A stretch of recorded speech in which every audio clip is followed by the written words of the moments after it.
Chapter 4, Part 2.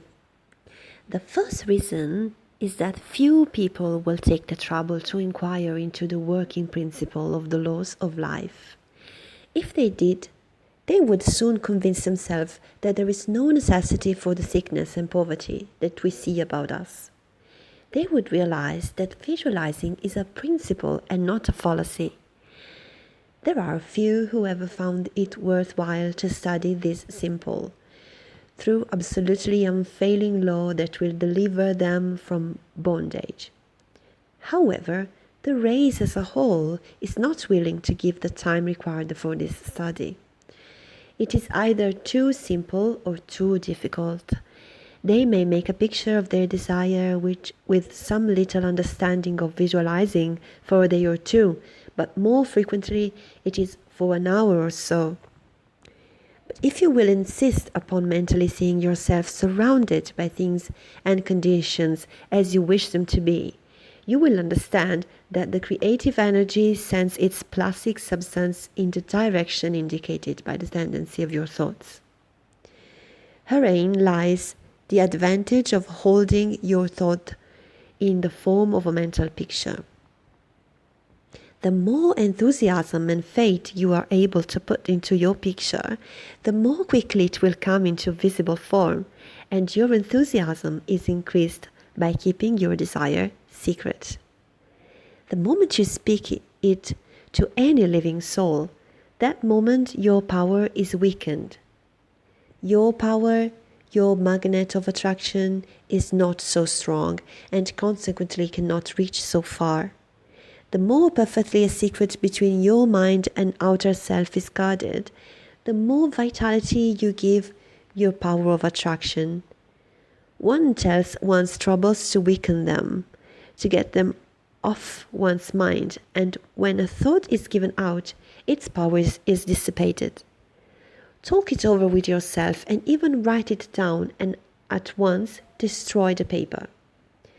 However, this does not mean that you should strenuously endeavor to compel the power to work out your picture on the special lines that you think it should. That method would soon exhaust you and hinder the fulfillment of your purpose. A wealthy relative need not necessarily die or someone lose a fortune on the street to materialize the $10,000 that you are mentally picturing.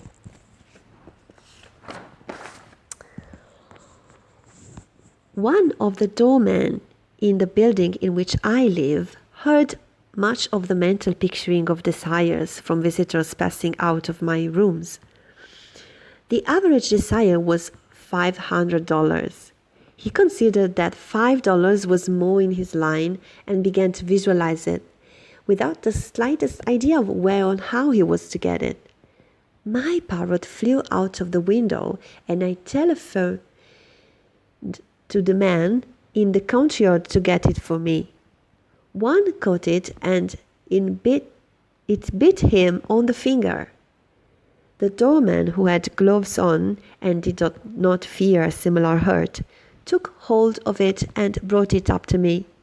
I gave him 5 $1 bills for the service. This sudden reward surprised him. He enthusiastically told me that he had been visualizing for just $5 merely from hearing that others visualized.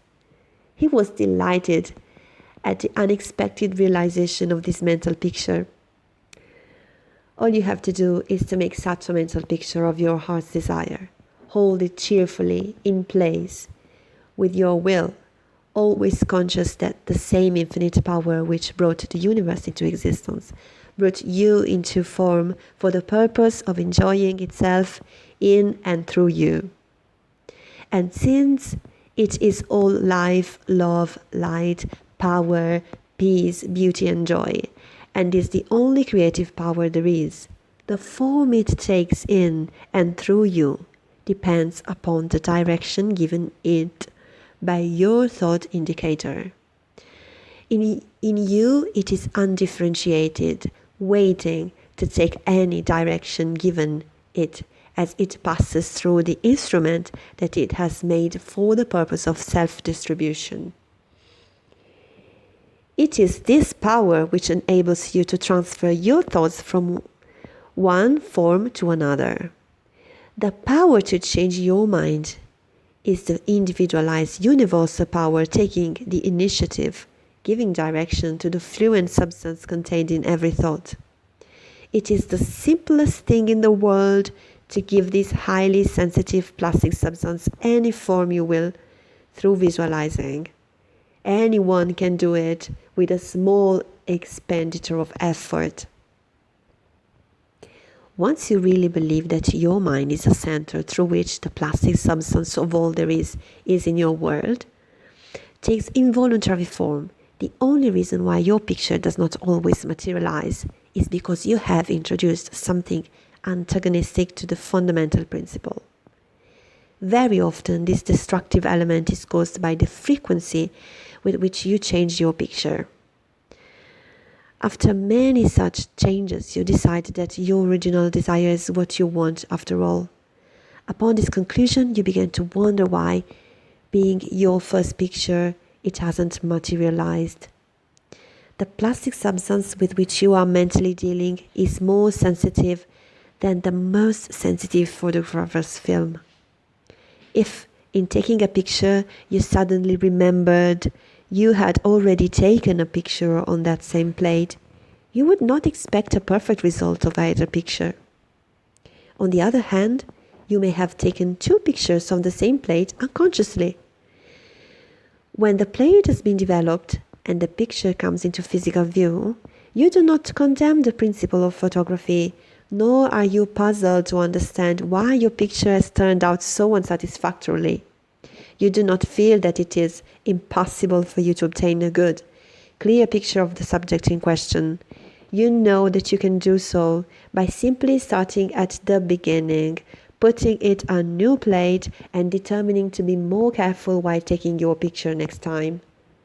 These lines followed out, you are sure of a satisfactory result.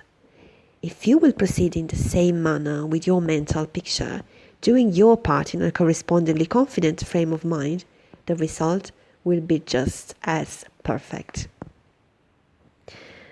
The laws of visualizing are infallible as the laws governing photography. In fact, photography is the outcome of visualizing. Again, your result is visualizing, and your desires may be imperfect or delayed through the misuse of this power, owing to the thought of that fulfillment of your desires is contingent upon certain people or conditions. The originating principle is not in any way dependent upon any person, place, or thing. It has no past and knows no future.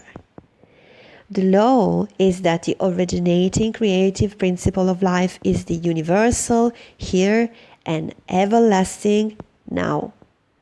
It creates its own vehicles through which to operate.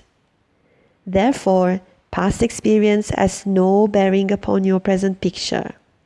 So do not try to obtain your desire through a channel that may not be natural for it, even though it may seem reasonable to you. Your feeling should be that the thing or the consciousness which you so much desire is normal and natural, a part of yourself, a form for your evolution. If you can do this, there is no power to prevent your enjoying the fulfillment of the picture you have in hand, or any other.